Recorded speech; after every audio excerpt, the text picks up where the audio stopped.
Welcome back to part 2 of our journey. Here. If you've come this far, friends, thank you for staying with us. Clicking on this video. Let's continue exploring the deeper insights with curiosity, reflection, or perhaps a quiet moment of wondering what comes next in life. I'm deeply grateful you're here. Because today's message isn't just advice. It's a conversation from the heart, one that we rarely have out loud, but many of us feel deeply inside. Have you ever given so much of yourself to others, your time, your care, your attention, that by the time you turn inward, there's barely anything left for you? Maybe you've spent decades being everything to everyone, a devoted parent, a loyal partner, a dependable friend, a tireless worker. You carried burdens quietly, made sacrifices lovingly, and showed up, always. But now, what about you? There comes a moment, often after 65, when we're finally allowed to ask, what do I need now? What do I no longer want to sacrifice? Not out of selfishness, but out of wisdom. Not to abandon others, but to finally return to yourself.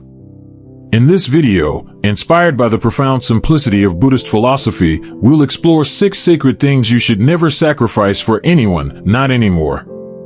Not at this stage in your journey. Because these 6 things, they are not luxuries.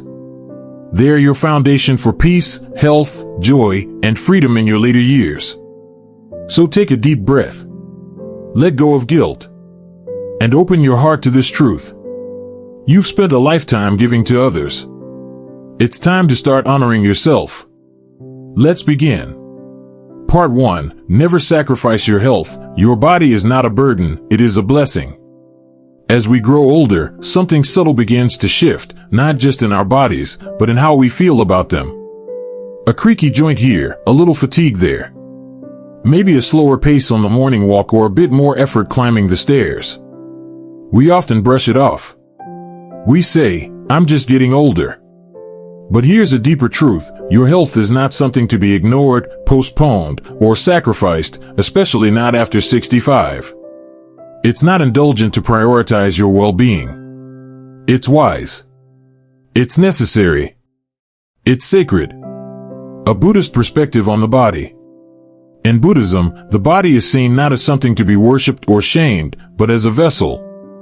It's the temporary vehicle that allows the spirit to experience life, learn, grow, and ultimately awaken. The Buddha himself taught the importance of caring for the body with compassion, not out of vanity, but out of awareness. To keep the body in good health is a duty, he said. Otherwise we shall not be able to keep our mind strong and clear. So why do so many of us ignore our body's signals as we age? Because we've been conditioned to be useful more than we've been encouraged to be whole. The hidden cost of being strong. Think back, how many times did you push through exhaustion just to make sure the family reunion went smoothly?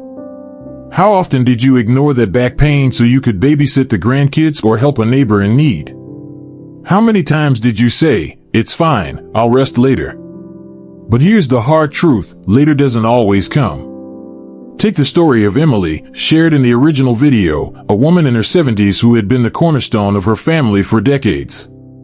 She cooked, cleaned, organized, drove, supported, consoled, always putting herself last. Until one day, her body forced her to stop. She was dizzy, fatigued, aching all over. And for the first time in her life, she realized her body wasn't failing her, it was begging her to listen. My aunt's story, when the body says, enough. Emily's story reminded me of my aunt, let's call her Lynn, who's now 74.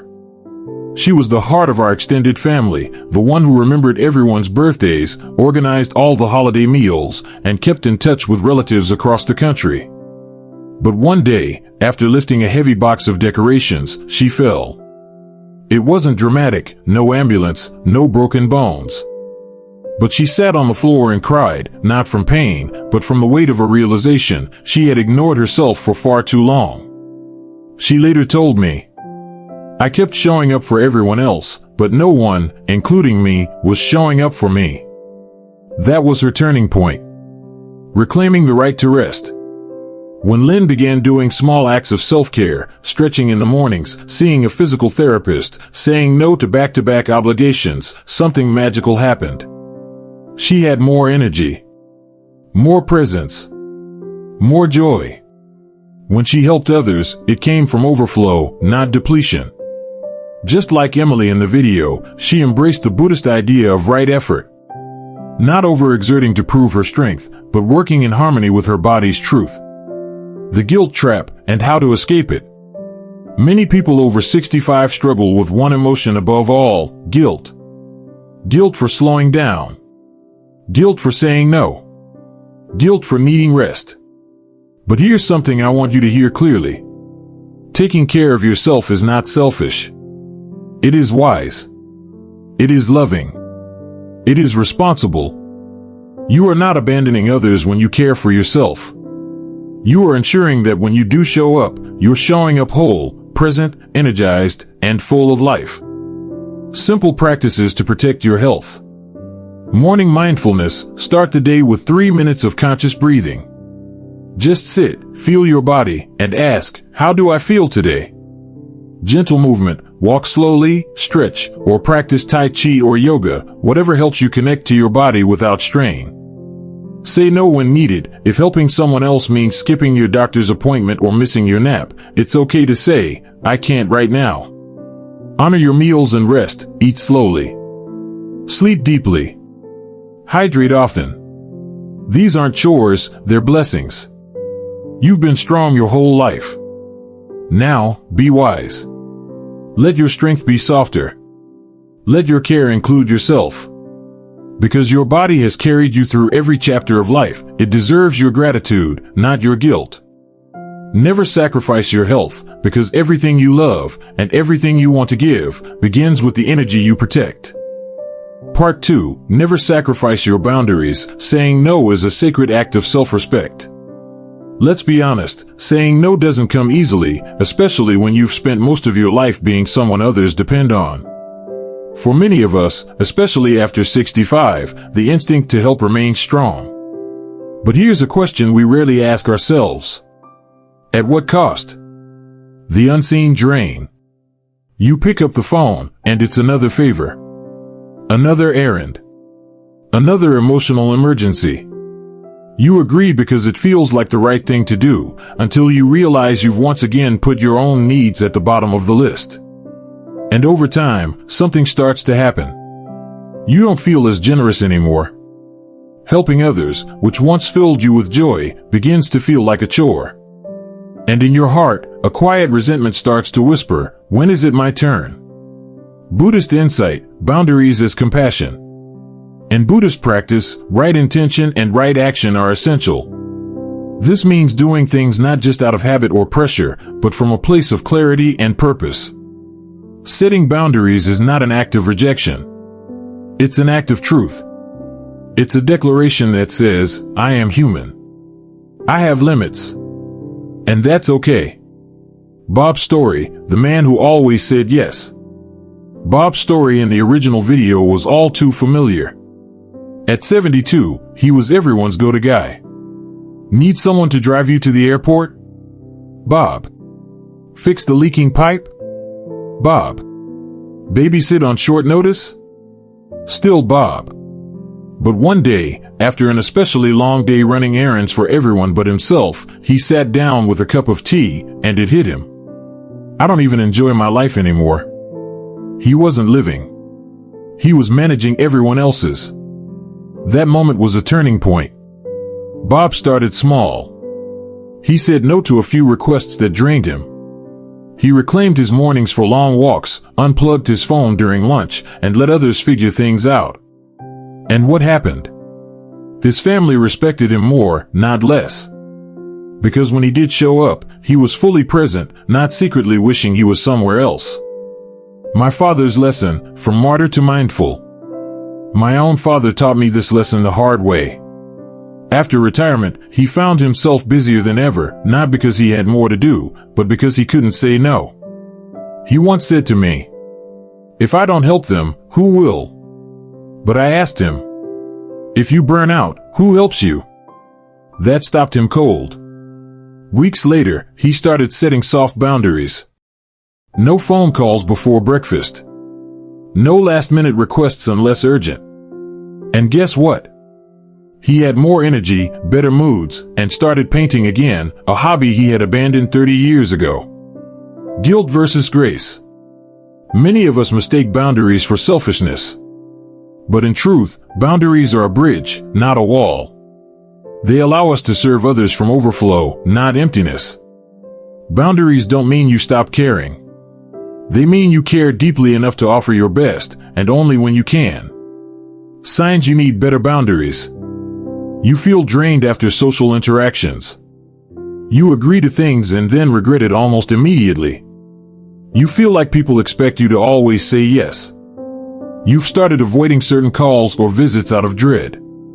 These aren't flaws, they're flags. And it's time to pay attention. How to set boundaries after 65 without feeling guilty. 1. Start with small, firm no's. Practice saying, "I'd love to help, but I can't today." That one sentence can be life-changing. 2. Block off time for yourself. Schedule rest, hobbies, walks, anything that replenishes you. Treat this time as non-negotiable. 3. Let people adapt. Yes, some may be surprised. But those who love you will learn to respect your boundaries. And those who don't. That's information.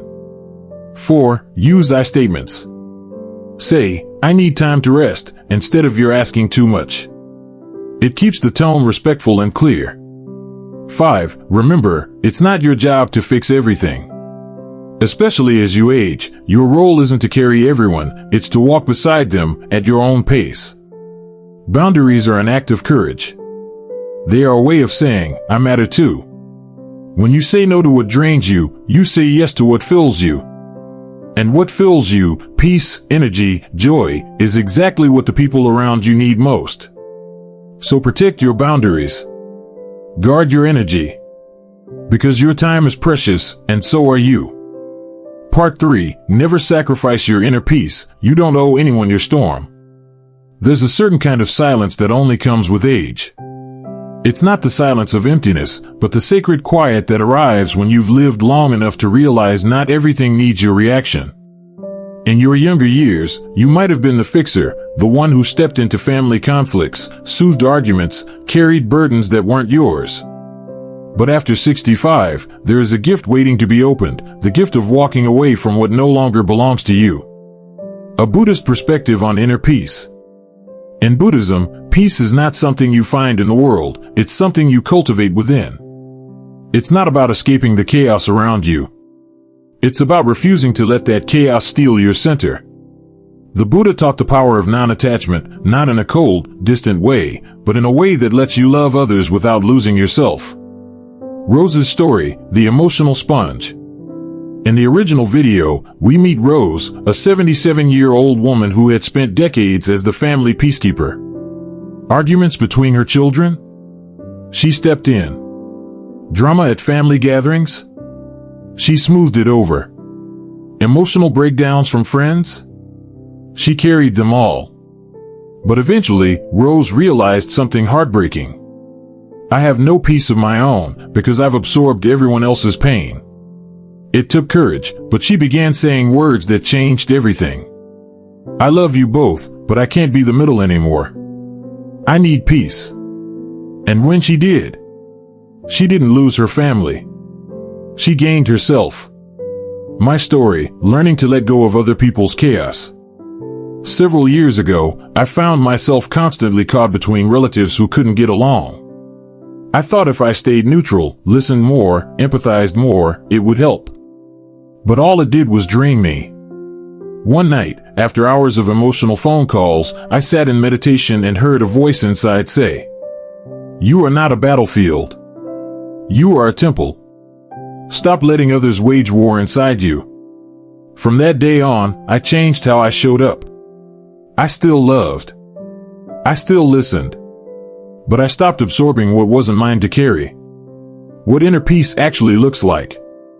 Peace doesn't mean avoiding your family. It means not participating in their arguments unless invited, and even then, only if it aligns with your values. It doesn't mean ignoring people's pain. It means being present without drowning in it.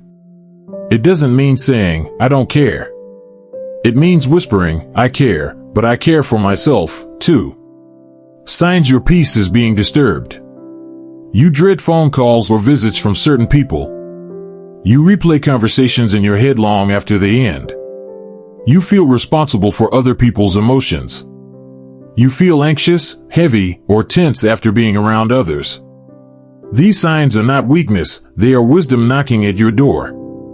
How to protect your peace after 65. 1. Create rituals of quiet. Whether it's morning meditation, evening tea in silence, or gentle walks, give yourself daily moments to return to yourself. 2. Practice mindful detachment. Observe, don't absorb. Be present with others without letting their energy control yours. 3. Don't mediate unless you truly want to. You don't have to fix every argument. Let grown adults resolve their own issues. 4. Set sacred boundaries around negativity. Limit your exposure to people who bring chaos. Protect your peace like a flame in the wind. 5. Speak your truth gently but firmly. Say, I'm here for you, but I can't be your emotional dumping ground. That's not cruelty, it's clarity. You are not the keeper of everyone's emotions. You are the guardian of your soul's stillness. Let others weather their storms without dragging you into the thunder. Let yourself choose rest over reaction, silence over shouting, presence over pressure. Because your peace is not a luxury, it is a birthright. And the more you protect it, the more you radiate calm to those around you, not by controlling their chaos, but by modeling what stillness truly looks like. Part 4. Never sacrifice your financial security. Love shouldn't leave you empty-handed. Let's talk about something that often feels uncomfortable, especially in spiritual or family-centered conversations: money. But let's be clear, this isn't about greed or materialism. This is about freedom, peace of mind, and the right to live your later years without anxiety, regret, or guilt tied to your wallet. And yet, so many people over 65 quietly chip away at their retirement savings, not for themselves, but for everyone else. Just a little to help my son's rent. I'll cover my granddaughter's school fees this semester. They need me. I can manage with less. But over time, those little gifts can start to bleed into something bigger, sacrificing your own stability. A Buddhist view, money is energy, not identity. In Buddhism, right livelihood is about more than how you earn a living. It's about how your relationship with money reflects your values. Wealth is not the enemy. But attachment to money, or the belief that money equals love or obligation, is what causes suffering. Money is a form of energy. And if we give it away without mindfulness, we drain our life force along with it. Marla's story, the generous heart that forgot itself. In the original video, we meet Marla, a 75-year-old woman who gave her whole life. School tuition for her kids. Down payments. Emergency support. She never questioned it until her own health declined and medical bills rose. One day, as she stared at her dwindling savings, a painful truth settled in. I've secured everyone else's future, but not my own. So she made a bold decision. She created boundaries, not out of bitterness, but out of wisdom. She decided her own peace mattered. And in doing so, she didn't lose respect, she gained it. A family story, when giving goes too far. I once knew a retired couple, let's call them Paul and Maria. They had always dreamed of traveling the world in their retirement, but their children constantly turned to them for financial help. First it was college. Then car repairs. Then a down payment. Then unpaid debts. Each time, they said yes, telling themselves, that's what parents do. But the trips never came. And by the time they were both in their late 70s, Paul had fallen ill, and Maria confessed to me over tea. We gave them everything, and now we barely have enough for ourselves. There was no anger in her voice, only sadness. Not because she gave, but because she gave beyond her capacity, and now she couldn't reclaim the years or the freedom she had lost. Guilt versus guidance. Here's a hard but necessary truth. Helping is beautiful. Enabling is dangerous. You are not selfish for saying, "I can't afford this." You are wise. You are not cold for saying, "I've given enough." You are honest. Your financial future isn't just about you, it's also about the example you set for others. When you model self-respect and thoughtful boundaries, you teach your children and grandchildren the value of responsibility and planning. Signs you're sacrificing too much financially. You feel anxious when paying your own bills. You've delayed medical care or personal needs to help others. You're dipping into savings without a clear plan to rebuild. You feel resentful after giving money. You say yes financially, even when you want to say no. How to protect your financial peace after 65. 1. Create a personal sanctuary fund. This is money reserved exclusively for your well-being, travel, health, hobbies, and emergencies. 2. Say "let me think about it" instead of an automatic yes. This gives you space to evaluate requests without pressure. 3. Be transparent. Tell loved ones honestly, "I need to focus on my own stability right now." 4. Offer support in non-financial ways. Sometimes, your wisdom, time, or presence is more valuable than money. 5. Meet with a financial advisor. Even one consultation can bring clarity and help you create realistic giving limits. You've worked hard for decades. You've given endlessly. Now, it's okay, more than okay, to give to yourself. Your financial security isn't greed. It's your foundation. It's what allows you to live with dignity, peace, and the freedom to say yes to the life you deserve. So protect it. Guard it like you would a sacred garden. Because in your later years, you shouldn't be shrinking your dreams to fit everyone else's needs. You should be expanding your joy on your terms. Part 5. Never sacrifice your dignity. Speak softly, but stand tall. There's something sacred about reaching an age where the need for approval starts to fade, and the desire for self-respect finally takes its rightful place. And yet, even in our 60s, 70s, and beyond, we can find ourselves swallowing our voice.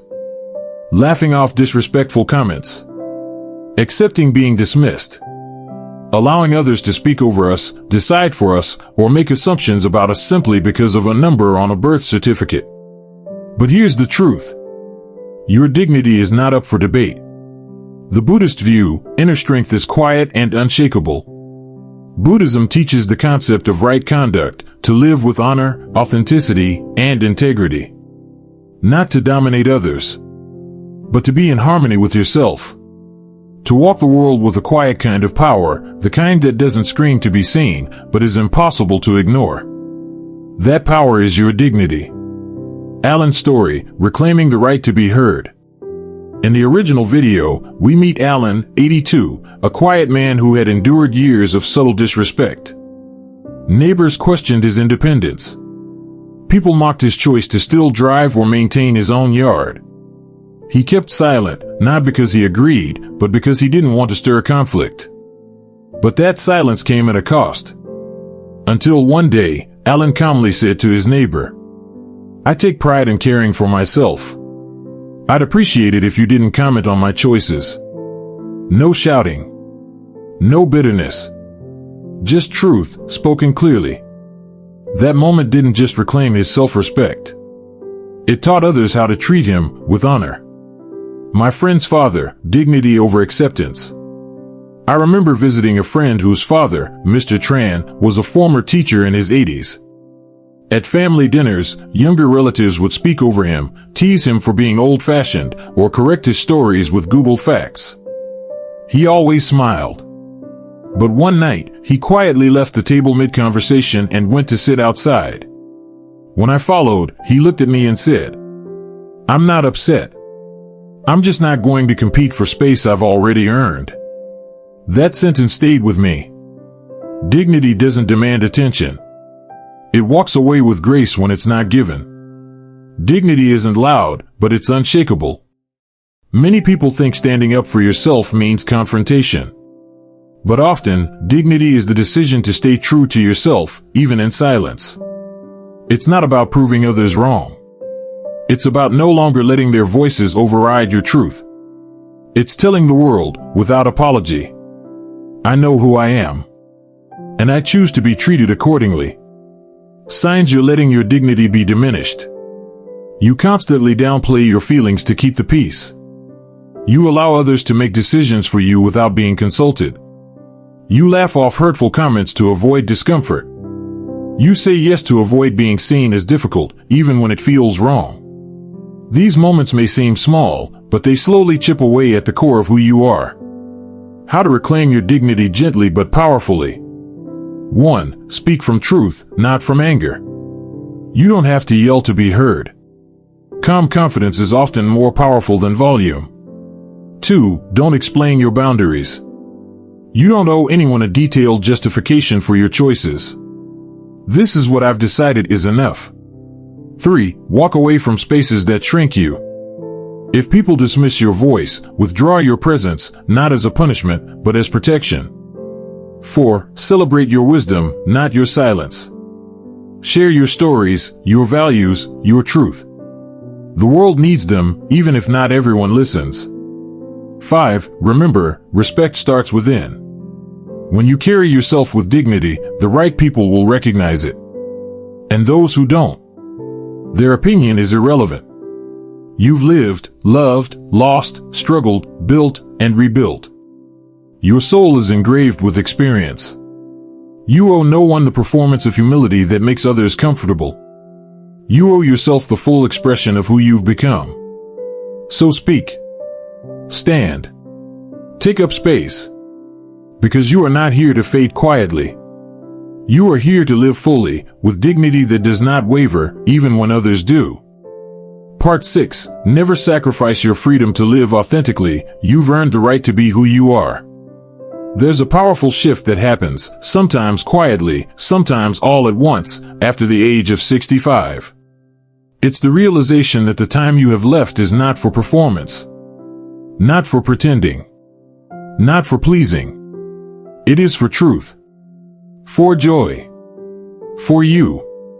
After a lifetime of doing what was expected, of wearing the hats handed to you, parent, partner, caregiver, provider, comes a sacred invitation. Who do you want to be, now that no one else is defining you? Buddhist insight, freedom begins within. The Buddha taught that true freedom is not external, it's not about having no responsibilities or moving to some far-off retreat. It's the internal liberation from attachment, fear, and the need to please. Authenticity, then, is the expression of spiritual freedom. It's what happens when your choices, your lifestyle, your words, and your dreams finally align. Barbara's story, a life finally lived on her terms.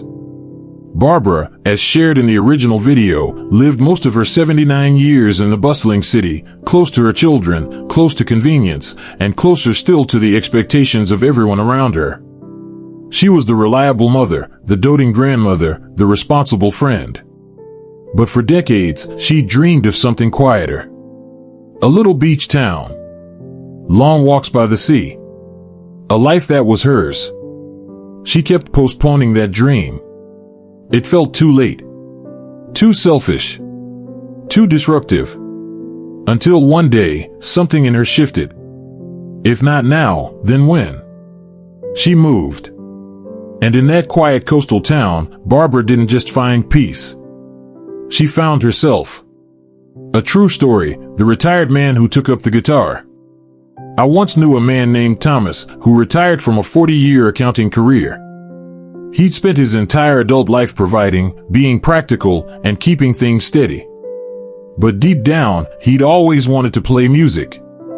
At 68, he bought a guitar. At 70, he played his first open mic night. At 73, he taught his grandson his first chord. And one day he told me something I'll never forget. I didn't retire to rest. I retired to begin.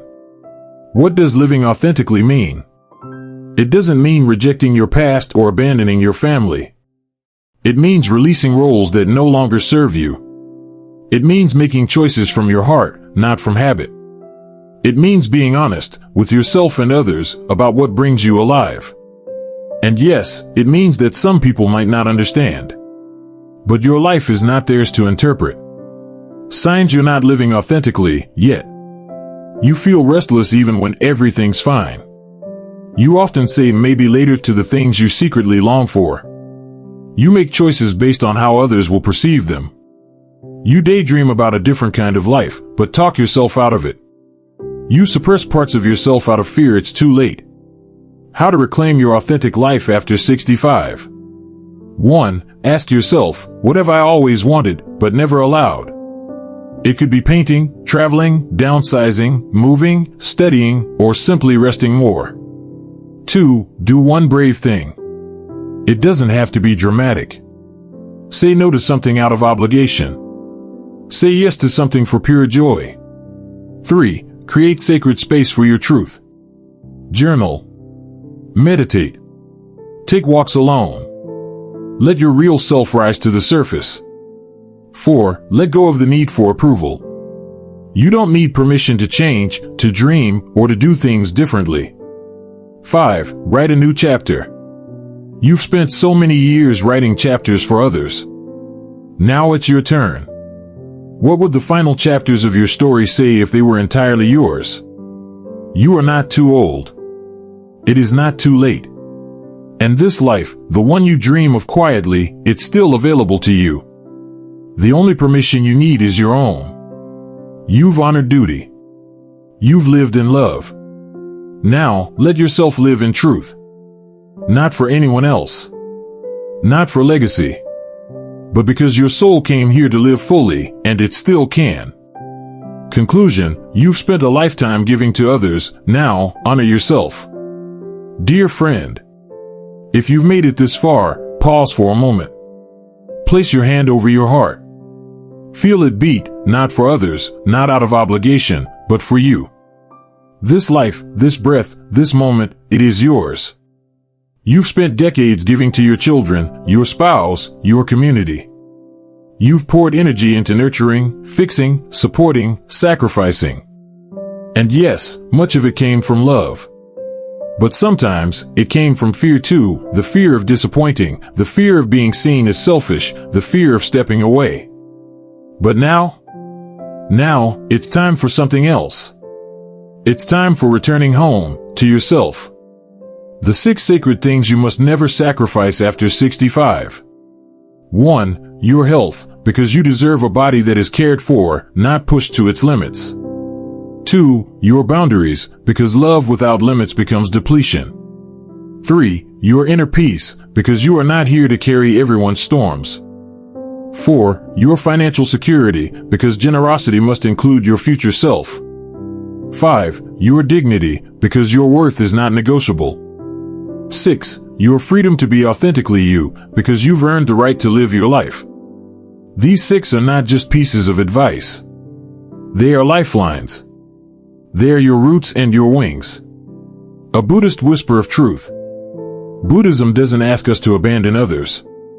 It invites us to return to the middle path, a life of balance, where compassion flows inward as much as it flows outward. It teaches us that true peace is not found in controlling the world, but in releasing what no longer belongs to us. A final reflection. Think about this. What if the most loving thing you could do for your family, your friends, and yourself is to finally live in alignment with your own soul? What if setting boundaries helped them grow? What if taking care of your health allowed you to show up with more joy? What if protecting your peace inspired those around you to seek their own? What if choosing you, finally, opened a door to a life that still has wonder, freedom, and beauty waiting? Because it does. The invitation. So today, I invite you, gently, lovingly, without pressure, to reflect. Are there places in your life where you've been giving too much? What might shift if you began to honor the 6 sacred things we've explored? You are not here to fade quietly. You are here to finish your story with strength, beauty, truth, and peace. From my heart to yours. Thank you for walking this path with me. If you found meaning in this message, I invite you to carry it into your life. Not as a demand, but as a gift to yourself. Remember, you are not selfish for choosing yourself. You are not wrong for resting. You are not too old to begin again. And you are absolutely not alone. You've spent a lifetime giving to others. Now, it's time to come home, to you. May you walk the rest of your journey in peace, with dignity, and with the quiet freedom of a soul finally unburdened.